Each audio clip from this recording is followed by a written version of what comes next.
Welcome home to USA Global TV and Radio, a place where dreams take flight, with authentic storytelling, diverse perspectives and meaningful conversations, where global stories unite and bridges are built beyond all borders.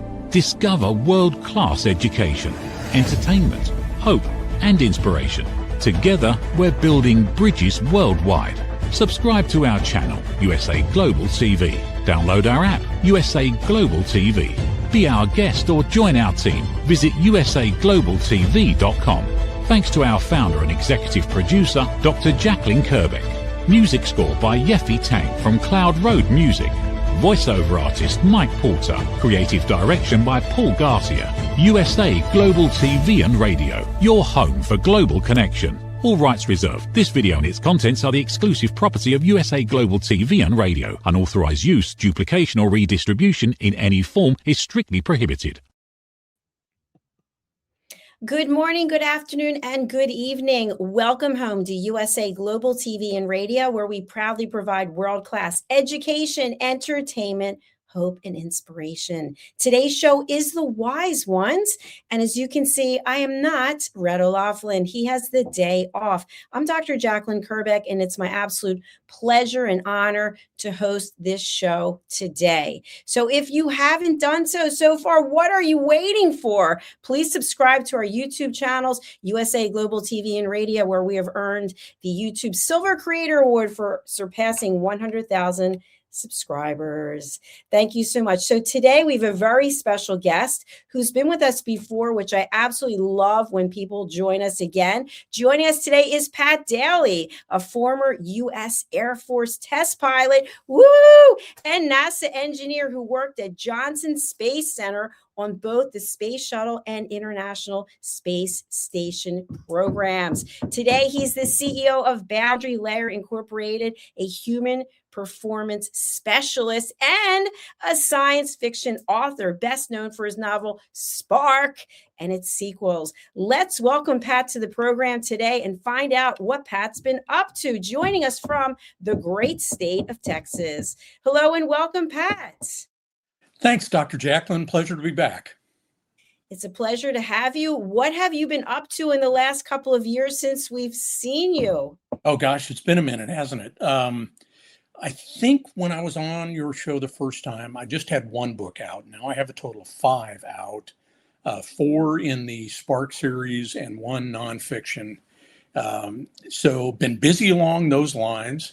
And I think I was living in Texas last time I was on, but if not, I've moved to Texas, or moved back to Texas, I should say. And other than that, keeping professionally busy writing and consulting and doing those kind of things. Well, Pat, for people who are listening later after the show goes live on a podcast-only platform, we are showing your website. And on the website, we have these 3 visuals. Tell our audience what we're looking at, please.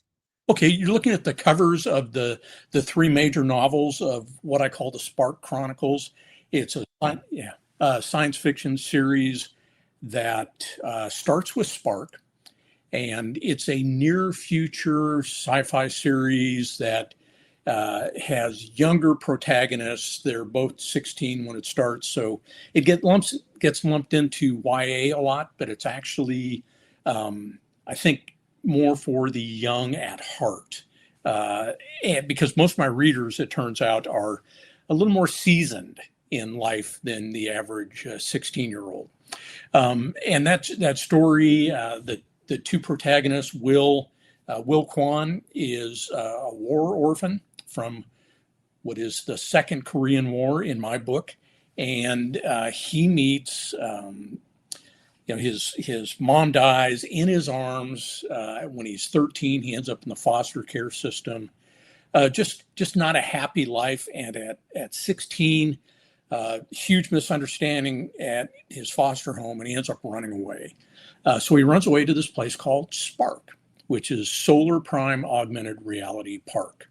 And it's a Disney scale theme park using augmented reality technology, so that you can not just, you just don't see the little animatronic people in small world, you actually can interact with virtual creatures and actually fight virtual creatures. And along the way, he meets this young woman named Shakri Patel, and she goes by the avatar name of Feral Daughter. And at first they butt heads, and they end up holding hands, and that romance continues throughout the series. Oh, spoiler alert! A little retroactive spoiler alert there. And along the way, they befriend an AI, and they survive some pretty horrific stuff, as authors tend to do to their creations. And yeah, it wraps up in Embers, the last novel in the series. There's a little novella there in the middle of it called Orkland that you don't see the cover for that on the website yet. So that's what Spark is all about. And I also blog on my website, and in honor of one of my protagonists, it's the Feral Daughters blog. Well, thank you for sharing all of that with us. You have quite an impressive and incredible background. I don't think I've ever met anyone who has quite the background that you have. So can you tell us how you parlayed all of your experience in education and knowledge into writing? Because you made a big shift. You're out there taking what I would say huge risks, but let's say they're calculated risks, right? Yeah. And now you're actually writing, which is also risk related in some ways, but the background that you have is so unique. So how much of what you've done in the past did you actually include into your writing? Okay, thank you for that. I'd say that my science and engineering and pilot background factor enormously into my writing, in that I'm very careful about the science that I put in my science fiction. I try to make it as realistic as possible. Now, because I'm postulating stories that are going to happen in the future, I'll also take a little liberty of extrapolating science where it is now and postulating that into the stories of where I think it could be rationally, realistically in the time frame of the stories. So that and my work at NASA factors into a lot of this. In fact, the whole Solar Prime thing which shows up throughout the books, is a solar power farm. And that is based on a thing I used to fly past almost every day when I was a test pilot out at Edwards Air Force Base. There was this enormous reflective solar power collector. And I mean, it was painful to look at. It had so much sunlight hitting it. But I chose that location as the location for my theme park, because I think solar power's got a lot to offer. I don't think we're quite to the point where we're going to replace other forms of electric generation, but I think we can take a lot of weight off the grid by using solar power. Thank you so much, Pat. I imagine if I met you in person, it wasn't a virtual environment, and we were at some networking event, that you would be commanding the entire room, because I think that you are probably an expert when it comes to storytelling, and the life that you have been leading is so interesting. So when would you say storytelling became a big part of what you're doing today? Well, if you listen to my sister, she says I've made stuff up since I was a kid. And that could have been just what I was telling my parents or telling her. But I've always had the bug. I grew up with the original Star Trek series, and my very first foray into writing, to actually putting a story down on paper, was actually fan fiction for Star Trek, the original series. And so I've always wanted to do it, but life tends to get fairly busy. Particularly when you have kids, and I have two. And so it always took kind of second place to what was really paying the bills for my family. And then when things started slowing down a little bit, once my daughters were out of the house and lives of their own, then I started getting serious about writing again. And I started writing about a year before COVID hit. And then when COVID hit, I was up in Moses Lake, Washington at the time, working on an airplane called the Space Jet. And, everybody got shut down. So it's like, okay, I can't go to work. I can't do that kind of stuff. So let me go full-time writing. And so I finished the first novel. I finished the 8 rewrites that it went through before I got happy enough with it, and honestly before agents and publishers were willing to accept it. And so it got published right towards the end of COVID, I believe, in 2021. And then since then, I've been on a roll. Fire came out in 23, as did Orkland, and then Embers came out in just the end of last year, 25. So since a kid, apparently, I've been making stuff up, and now I'm just putting it down on paper and turning it into a book. Well, it's working for you, so congratulations on that. Thank you. And kudos to your sister for pointing that out. So what would you say that aerospace engineering really has taught you about discipline that maybe creative writing didn't or hasn't, or vice versa? Because there's actually discipline in both, right? But they come through in different ways. And so to me, when I think about what your career must have been like, in my mind, the story that I'm telling myself, and then seeing you at a desk sitting and writing, they seem like two different things, but both require discipline and both require creativity. So how would you react to that? Oh, I think you're absolutely correct. The discipline is to do anything well, you have to show up and you have to pay attention to your environment.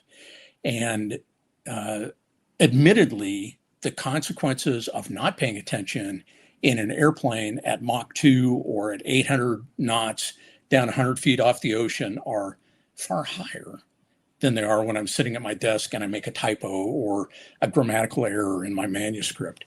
But they both require you to show up, and they both require you to have some discipline as you go about the work. So doing the study, I mean, if you're a pilot, you're studying all the time because you have to stay up on top of what the regulations are, up on top of your airplane, its capabilities, the do's and don'ts of that particular aircraft. So you're always studying, and that led me to do a lot of research for my novels. I try to make them as true to science and as true to at least the world geopolitically as I see it going in the near future. So the discipline to do the research is critical to it, because I mean, there's science fiction and there's fantasy. And if you want to have a world and say, well, the snow is pink because I like pink, that's great. But let's not call it science fiction unless you've got a reason for the snow being pink. If it's something other than water, or if there's something different in the atmosphere or different in the sun, then okay, you've given me something to hang my hat on and call it science fiction. Otherwise, let's call it fantasy, and I'm a fan of fantasy as well. And as writers, we learn to embrace uncertainty. But yet, as a pilot, as an engineer, uncertainty is not necessarily a friend. So how do you marry those two together? I think the biggest part of that is putting myself on the line, my ego, and my creation when I write something. So I think I've never had that question before, and it's a good one. So let me reintroduce my answer to that. The uncertainty, the risk is there, but it's different. In flight test, we deal with that uncertainty by getting a bunch of really smart people together, and then they bring the pilot in. So I'm not one of the really smart people, but we spent a lot of time playing what if. What if this goes wrong? What if the aircraft doesn't react the way we think it should? What if there's a fire? Where am I going to be doing this test? So we play a lot of those scenarios out in the 1G 0-knot environment, so as safely as you can. And as a writer, we do kind of the same thing. We put our soul, our ego, everything out into our pages, and then we start taking the risk, and the risks feel a lot different. It somehow feels more personal. When an airplane tries to kill you, it's not a personal issue. It's not because it just doesn't like you. It's because it doesn't like anybody, or it doesn't like what you're trying to make it do. With the manuscripts or the books I write, I have to subject them to the sometimes scathing critiques of my writing group, or the beta readers that come when I think I've got the manuscript ready to go. They're the last set of eyes that look at them, and man, they can be brutal, and it's hard not to take it personally, especially when I still have it up on my wall. One of the first critiques I got was correcting me on a grammatical thing, and the line I remember is, "My God, do you even speak English?" I thought, well, that's a bit of a spear in the chest, but I think I can get over that. And then there's the other side too. You get the fan mail, and that's really nice as well.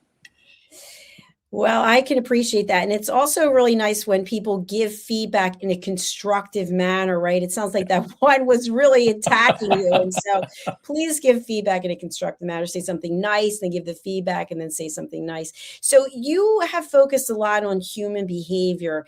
And so if you think about high performing individuals, many of whom could be watching this show, it's the wise ones. What do you think really differentiates people who are high performers when they're in a high stressful environment? So as a pilot, for example, that's high stress to the general public. To you as a pilot, it might not be that stressful, but yet we're relying on you. So how does someone who is a high performer like yourself deal with high stress situations?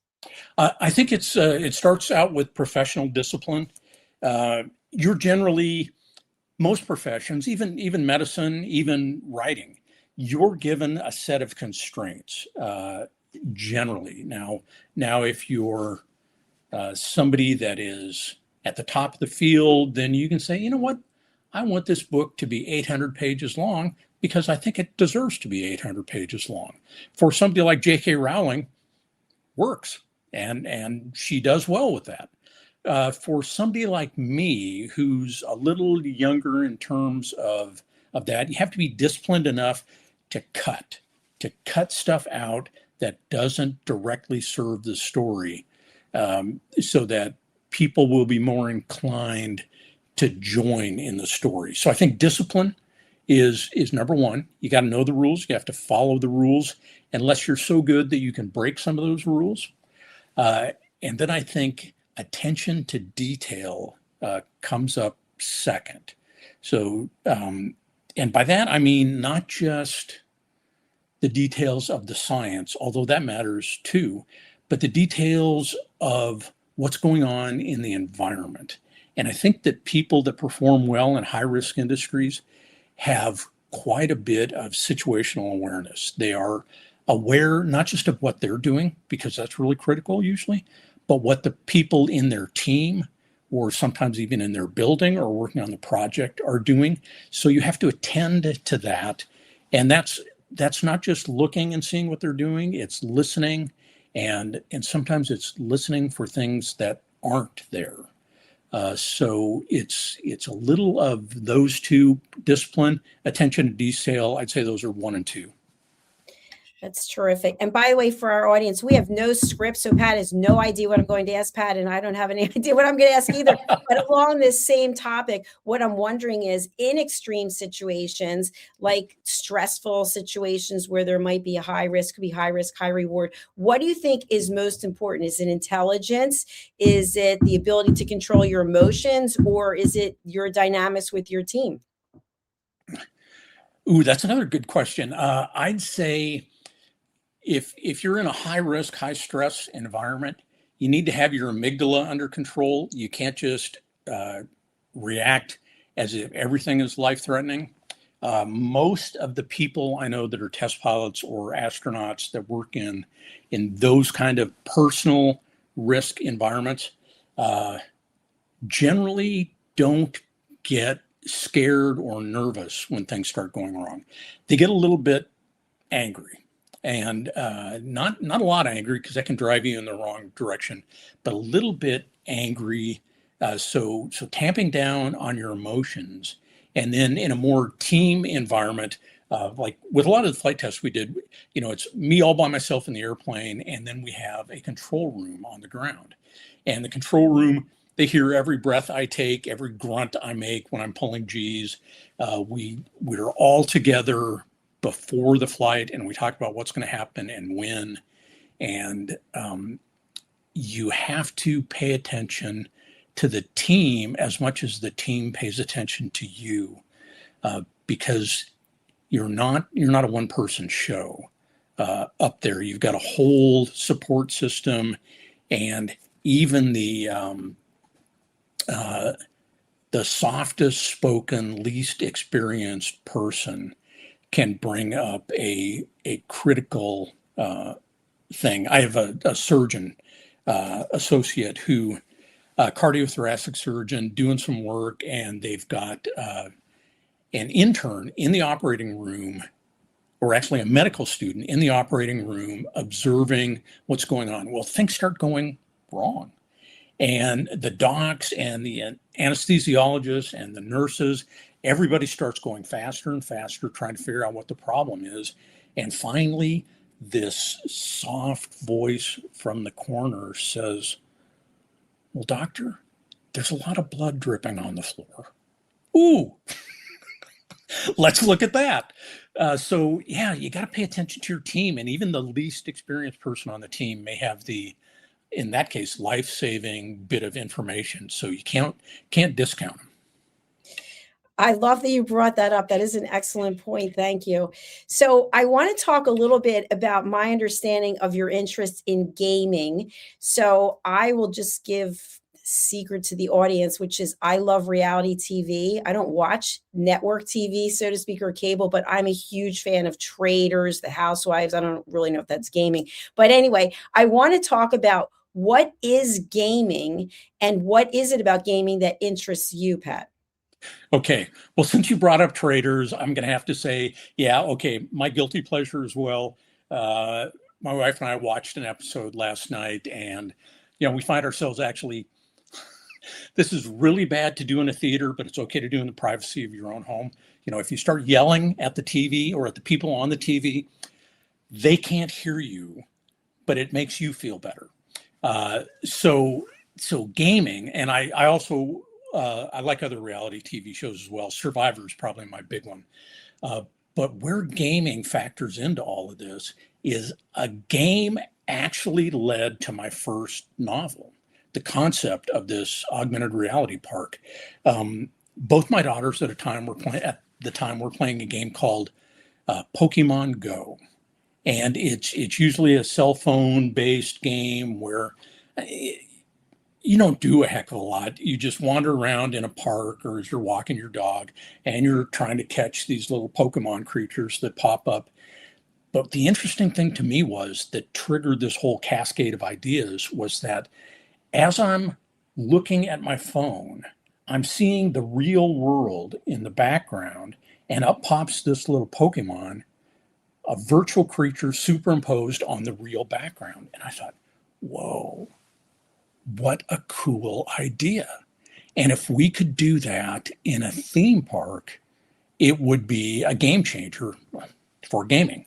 The other thing is I've been a gamer since Pong came out. So I've always loved playing the arcade games, and I've graduated in my adulthood to console-based gaming, Xbox, PS5, those kind of things. And what I like about them is that they are almost a social simulator. it's really interesting to hear and see people interact that are hundreds, thousands of miles away, that are playing the same game at the same time as you, and how they communicate and how they make decisions either independently or as a group. So beyond the fact that you get to go out and slay some orcs and save the village or save the world, and I find that a lot of fun. It's a fascinating look at culture and communication as well. And Pat, I just have to share with our audience, in case they don't know, Survivor season 50 launched last night. Hello. Yeah. And tonight is the conclusion of Traders. I think it's season 4. So we're not paid spokespersons. Are you paid for this, Pat? I am not. Okay, neither am I. So anyway, let the games begin. So what I want to talk about in reference to that is I love gaming in that you can actually get to understand what motivates people. And in the beginning, if you think of these reality TV shows, it's about building partnerships, getting to know one another. And then it's about the money, right? It's like, I've got to get the money. I'm taking that title home. So when it comes to social dynamics, how much of what we see in these reality TV shows actually mirrors how life is? Because we're looking at individuals, and I know some of them are compensated, but when we watch network television or we watch something where there's actors who are paid to do something, it's not the same, I don't feel, as when we're watching reality TV. But how much of what we see actually mirrors what goes on in life when it comes to social interaction about being supportive and wanting to help other people, or just going for the money? Yeah, I think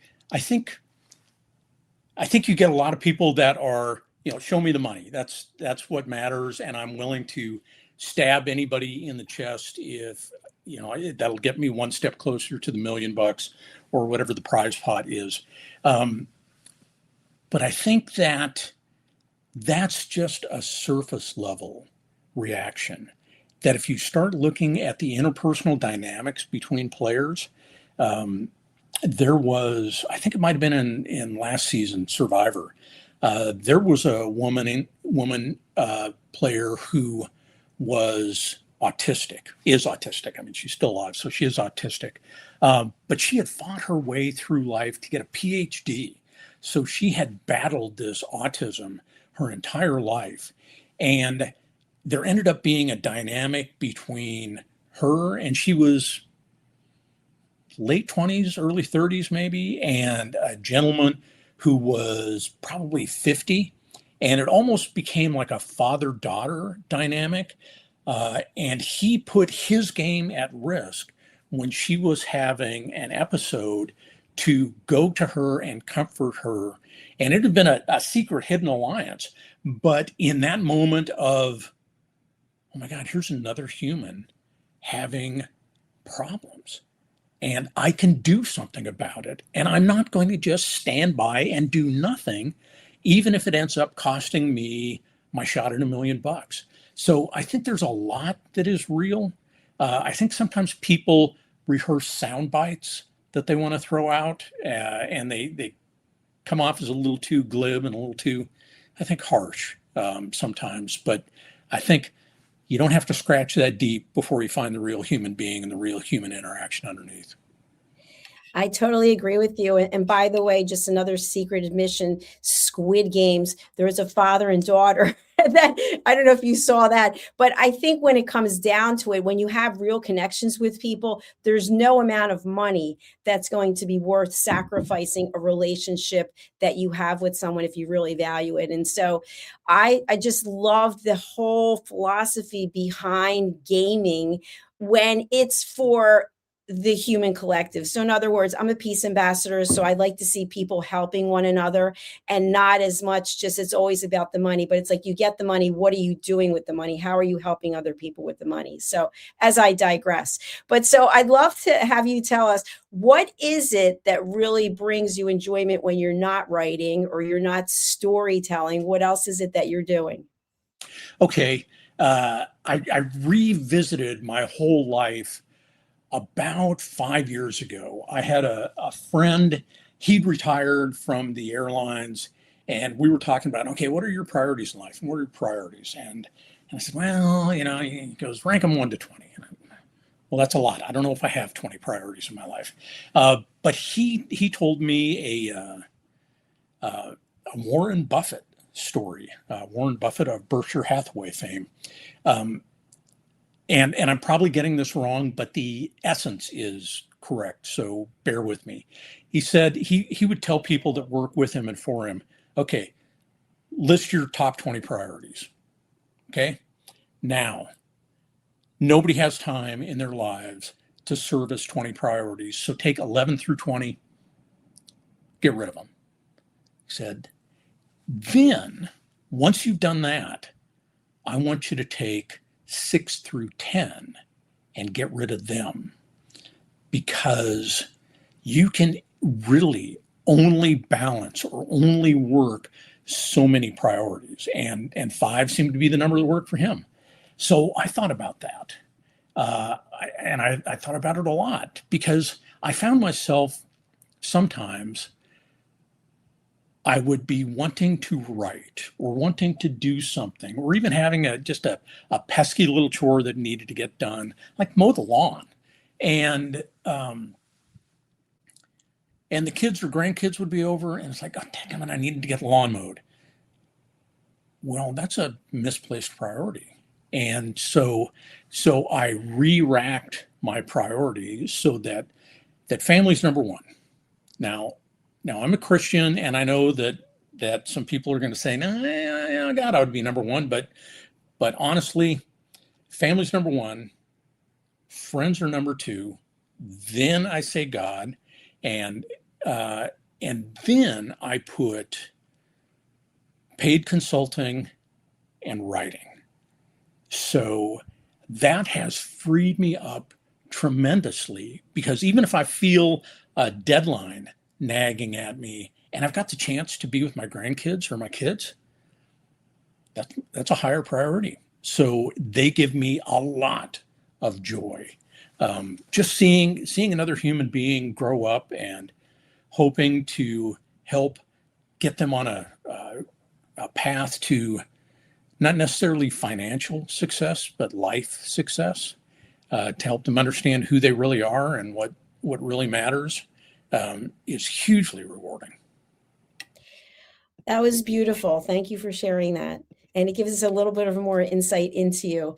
Pat, you have tremendous experience and credibility, and you are a terrific speaker. If people are looking for speakers who have expertise like yours, what would you say the audience will take away from your keynote? Like most speakers, I try to leave them with actionable things. A short bullet list, no more than 4 or 5.